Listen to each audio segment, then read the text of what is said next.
side of the skull here. These are the teeth sticking You can up see these right teeth, here. yeah.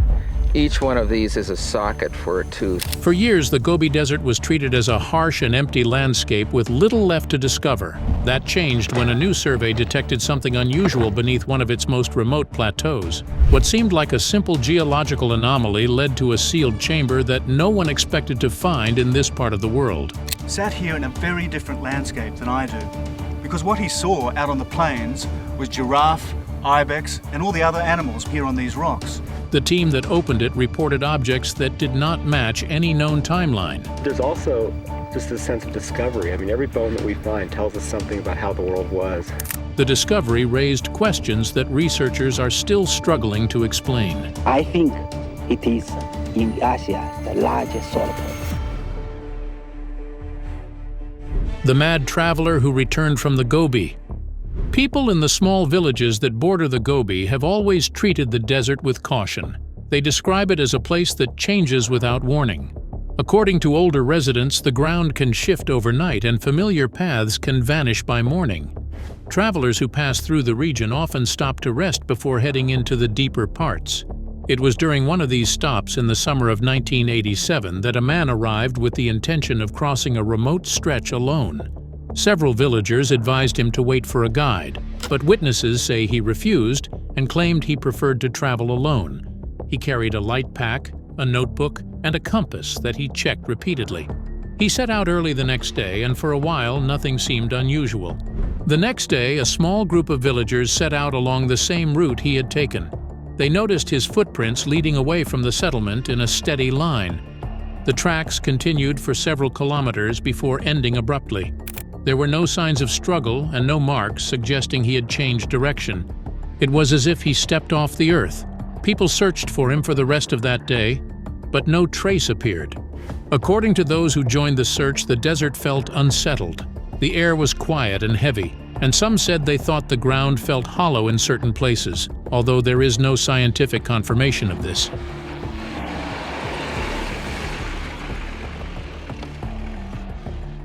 He reappeared on the evening of the third day. A shepherd found him walking toward the village with slow, uneven steps. His clothes were torn and covered in dust. His lips were cracked, and he struggled to speak. When the villagers approached him with water, he pulled away and muttered that the ground was still moving beneath him. He looked frightened and confused, as if he had returned from something he could not describe. Some people said he kept turning his head toward the desert, as if something was following him. The nights that followed became worse. Accounts from villagers claimed that he screamed in his sleep and begged them to stop the voices. He said he heard them rising from the gravel, calm and steady, as if they were calling him back. His fear began to affect everyone around him. Children were told not to approach him. Adults kept watch outside their homes. According to one family, he refused to stay indoors for long because he believed the walls were vibrating. When his belongings were examined, more questions appeared. His compass was fused shut, as if it had been heated, but he showed no burns on his hands. His notebook was damaged. Several pages had been scorched from the center outward, which made no sense to anyone who saw them. The only page still intact carried a strange circular symbol with intersecting lines. Villagers said they had never seen anything like it. Some elders believed he walked into one of the desert's forbidden zones. These zones are part of old stories about sealed hollows that should never be disturbed. After several tense days, the traveler left the village without giving a destination. Some claim he walked away at dawn. Others believe he was encouraged to leave after frightening a family with another outburst. Whatever the truth, he was never seen in the region again. The traveler's story was dismissed as exhaustion and hallucination, but long before his collapse, the desert already had a reputation for swallowing secrets and holding them in unsettling silence. That reputation came from the land's own past, a past that reveals how much the region has changed and how much it has kept buried. A land older than its silence. People often imagine the Gobi as an empty stretch of stone and sand, but its past reveals a landscape that has changed many times. Geological studies show that the region was once a wide grassland supported by rivers and shallow lakes. Over thousands of years, the climate shifted, temperatures dropped, and the vegetation slowly disappeared. The land hardened into the dry plain we see today. Researchers describe this transformation as one of the clearest examples of long-term environmental change in Asia. Traces of this older world are still found beneath the surface. Excavations in several regions have uncovered fossil beds that contain dinosaur nests preserved in red sediment. Some nests hold eggs that remained intact because the sediment protected them from erosion. These discoveries helped scientists understand how rapidly the environment changed. They also showed that the Gobi once supported a large range of plant and animal life before becoming the harsh terrain known today. Early human presence also appears in the region. Archaeologists have discovered tools near the dried remains of ancient river channels. These include shaped stones that match the design used by early human groups who moved through Central Asia.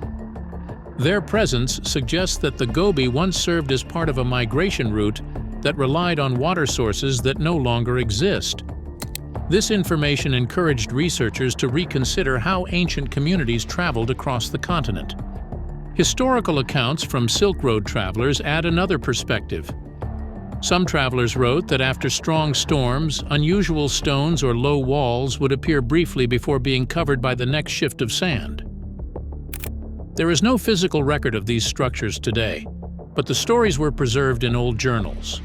Some historians believe travelers may have seen fragments of past settlements exposed by storms. Others think the reports were exaggerations caused by the disorienting environment. Either way, the accounts supported the idea that the desert still hides pieces of its past. Geologists studying the layers beneath the desert found abrupt transitions in the rock. These layers changed sharply rather than gradually, which raised questions about how the region developed. According to some researchers, this pattern might indicate sudden environmental events. These interpretations remain speculative, but they encouraged further study because the area does not follow the same patterns seen in surrounding regions. Older communities in the region contributed their own traditions. Some elders speak about places in the desert where the ground should not be disturbed. These stories do not describe anything dramatic. They usually refer to old burial areas or abandoned routes that were left behind for reasons no longer remembered. None of these claims are confirmed, but they show that the land holds generations of forgotten history. Even today, large areas of the Gobi remain uncharted. Satellite images reveal long stretches with no roads, settlements, or consistent landmarks. Researchers often point out how rare it is for a landscape this large to remain so lightly studied. For years, these questions remained open without any clear evidence, until modern technology detected something buried deep beneath one of the Gobi's most remote plateaus. The signals no one expected. The decision to return to the Gobi did not come from a single discovery. It began when a satellite survey picked up a series of geometric shadows beneath one of the most isolated plateaus in the region. The shapes were too clean and too precise to be natural. According to researchers who reviewed the scan, the lines formed angles that matched engineered structures rather than random formations. This raised concern among the analysts who believed that something artificial might be buried far below the surface. The satellite images were followed by infrared scans. These scans showed unusual heat signatures rising from straight lines beneath the ground. There were no facilities or known geological features that could explain heat coming from such exact formations. Some of the analysts believed the readings were an error. Others suggested the presence of an unknown material that retained heat. Whatever the cause, the consistency of the patterns forced a closer look. Seismic teams then conducted tests across the plateau. Their instruments detected hollow areas beneath the ground. These hollows were not scattered. They were spaced at regular intervals, almost as if they had been arranged with intention. Scientists found this detail unsettling because natural caverns rarely form in such an orderly pattern. A few researchers stated privately that the findings reminded them of old descriptions of underground structures mentioned in regional folklore. This was only speculation, but it created tension in the review meetings. Around the same time, a climate research group studying erosion patterns identified fresh fractures in exposed bedrock near the plateau. These fractures revealed carvings that no one had reported before. The markings were unfamiliar. When a photograph of one marking reached an archivist, he recognized it as nearly identical to the symbol found in the traveler's damaged notebook from decades earlier. This discovery caused immediate concern because it suggested that the traveler might have seen something real. When analysts revisited old field notes from past expeditions, they found a brief mention of what an earlier team described as artificial echo patterns beneath the same plateau. The notes were incomplete and did not explain the cause. They only stated that sound behaved strangely in the region. Until now, no one had taken those observations seriously. As these findings came together, academic pressure increased. Institutions wanted answers. Reports described conflicting data, unexplained heat, geometric shapes, and carvings that connected to an old case that had never been resolved. It became clear that the region could no longer be ignored. A multidisciplinary team was formed with experts in archaeology, geology, climate science, and remote sensing. Their goal was simple. They needed to find out what was buried beneath the plateau and why the signals had appeared again after so many years. The journey to the plateau felt routine at first, but once the team set foot on the site, small disturbances hinted that the region was far from normal. The plateau that would not behave. The team began their survey early in the morning with the goal of confirming the satellite readings. They positioned the ground-penetrating radar near the elevated ridge that had produced the unusual geometric shadows. At first, the system worked without any issues, but the moment the antenna faced the ridge, the signal froze.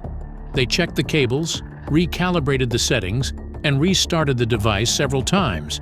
Yet the system failed in the exact same way every time it pointed toward that single direction. The equipment had passed all inspections before the expedition, which made the malfunction difficult to explain.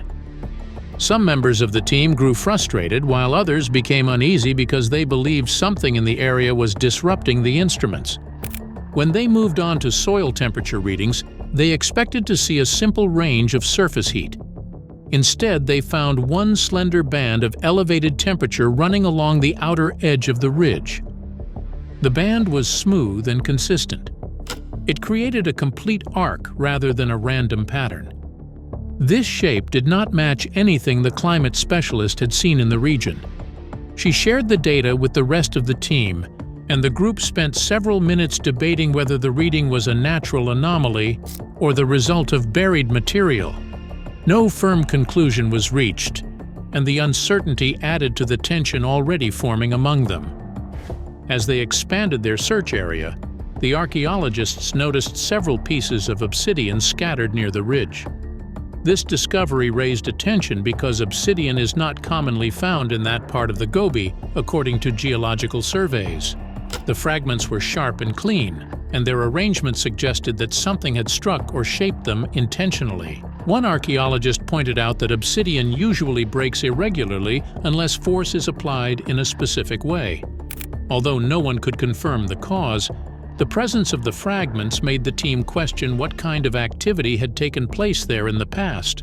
By late afternoon, the team was growing tired of the conflicting data and slow progress.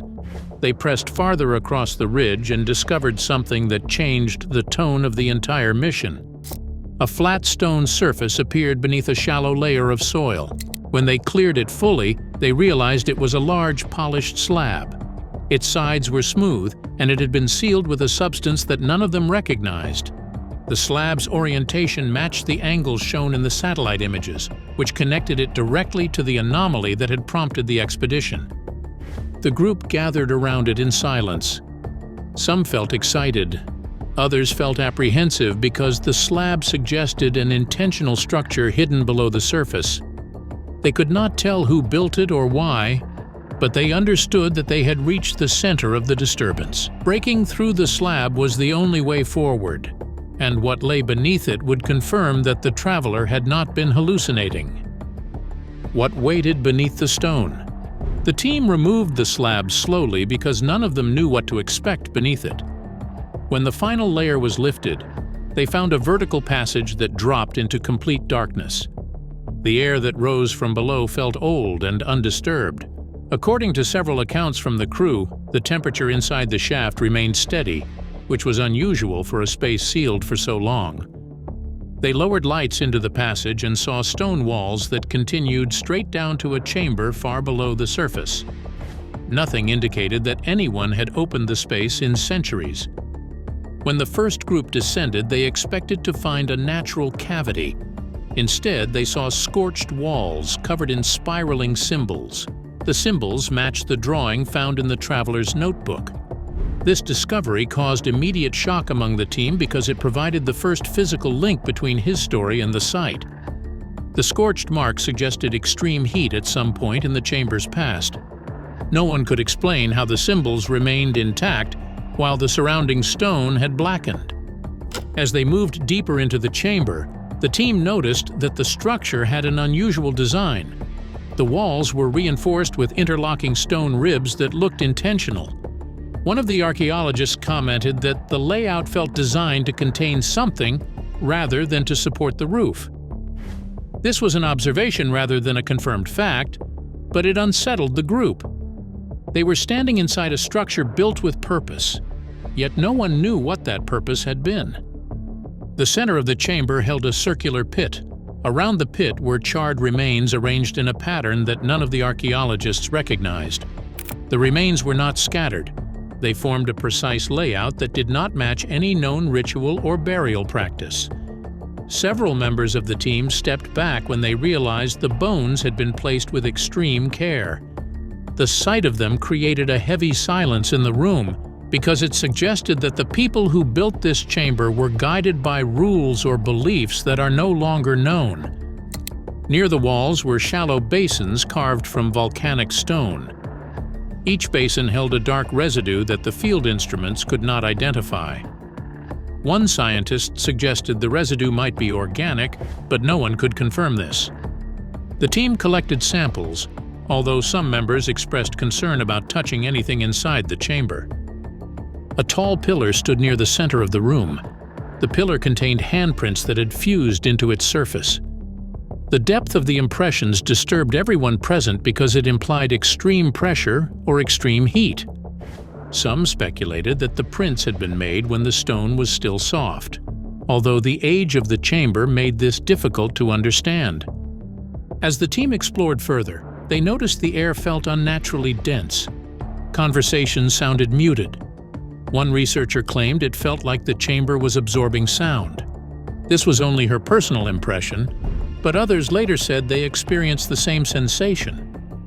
The final discovery came when they examined a small chamber near the back of the room. It was sealed with melted stone that had hardened over the opening. The pattern of the melt suggested that the heat had come from inside the chamber, rather than from the outside. This detail shocked the entire group because it hinted at an event that none of them could explain. Inside that sealed chamber lay objects that disrupted the timeline of human history itself. Artifacts that defied explanation. The sealed chamber had to be opened slowly because the stone was brittle from the intense heat that had hardened it long ago. When the slab finally cracked, the team expected to find dust or debris. Instead, they saw a single metal sphere resting in the center of the alcove. The sphere was smooth and perfectly shaped. It had no seams or marks. According to the metallurgists on site, the alloy did not match any natural metal combination found in the region. The sphere looked untouched by time. It caused immediate confusion because its condition did not match the scorched environment around it. A deeper examination only created more questions. Laboratory tests later suggested that the metal composition dated thousands of years older than known metallurgy. This shocked everyone involved because such a date made no historical sense. One member of the team questioned the accuracy of the tests, but repeated analysis returned the same results. The information was noted carefully because no one could understand how an object with such an advanced design could exist in a chamber that predated known civilizations in the area. Beside the sphere was a skull. The skull did not resemble any known human or animal remains documented in Central Asia. It had smooth bone with no visible sutures. Its shape was elongated, and its weight was heavier than expected for its size. Several researchers hesitated before handling it. The lack of sutures disturbed them because every human skull contains clear separation lines between bone plates. This skull showed none. When they attempted DNA sequencing, the system responded with repeated errors. No database produced a match. The technicians grew uneasy because they had no explanation for the failure. The third object was a small device made of bronze with a single needle. It resembled a compass, but when tested, the needle did not point north. It locked firmly toward a location deep within the uncharted part of the desert. No matter how the device was rotated, the needle followed the same direction. Some scientists believed it could be reacting to a magnetic source. Others argued that the region had no such known anomalies. The disagreement caused tension within the team because the device behaved in a way that none of them could reproduce with modern equipment. A stone tablet rested under the device. It appeared simple at first glance, but microscopic examination revealed carvings far too precise for ancient tools. The carvings formed a pattern that did not resemble any known writing system. When geologists inspected the stone, they found that it did not originate from any known formation in Central Asia. The discovery led to speculation that the stone was transported from a distant region, although no one could explain how or why. The team grew increasingly uneasy when they noticed that the energy readings in the chamber spiked whenever the objects were placed near one another. The readings stabilized only when the artifacts were separated. Some researchers believed this was caused by static charge. Others thought it indicated a deeper interaction between the objects. No final explanation was reached, and the uncertainty created fear among the team. The implications of these discoveries were severe. The artifacts did not match any known culture or timeline. They did not belong in the chamber and did not belong in the region. The team understood that releasing this information publicly would cause immediate controversy. The discovery was too dangerous to expose, and the consequences were immediate. The silence that followed. Once the initial findings were documented, the project changed direction almost immediately. According to members of the team who later shared informal accounts, access to the site was restricted within a short period of time. People who attempted to approach the area were turned away, and new personnel arrived who did not appear to be part of the original scientific groups. The researchers were asked to submit their notes for review, and although they complied, several admitted later that the sudden shift in control made them uneasy. Satellite images of the plateau were then replaced with older, low-resolution scans. This change was not announced publicly. It was noticed only because researchers who had saved the initial images saw that the files had been altered. Some believed the update was routine, while others suspected intentional removal, although no one had evidence to confirm either theory. As pressure increased, several members of the team withdrew their names from the project. They did not provide official explanations, but colleagues believed the decision stemmed from concern about the attention the findings might attract. Two researchers avoided all conversations about the site and declined interviews, which only intensified speculation. The compass device found in the chamber caused additional worry. It continued to point toward a location deeper in the desert that did not appear on any map. Some experts suggested the reaction might be caused by a natural magnetic source, while others argued that the readings were too consistent to be accidental. Rumors later appeared within small academic groups about a possible second chamber, but these were based only on earlier seismic results and were never confirmed. Reports circulated privately that the artifacts had been transported to a secure facility. The researchers were not informed of the destination or whether further tests were performed. This lack of communication created frustration, but there was no formal channel to request updates. While official discussions became quiet, the desert continued to produce smaller but curious details. Nomadic elders warn travelers to avoid certain stone patterns that appear after storms. Recent field surveys also recorded new voids under parts of the plateau. None of these findings provided direct answers, yet together they suggested that the region still holds more questions than conclusions. And while the desert remains silent, its hidden history continues to wait beneath the surface, untouched and unresolved. If you enjoyed watching this video, please like and subscribe to this channel. Thanks for watching. See you in the next one.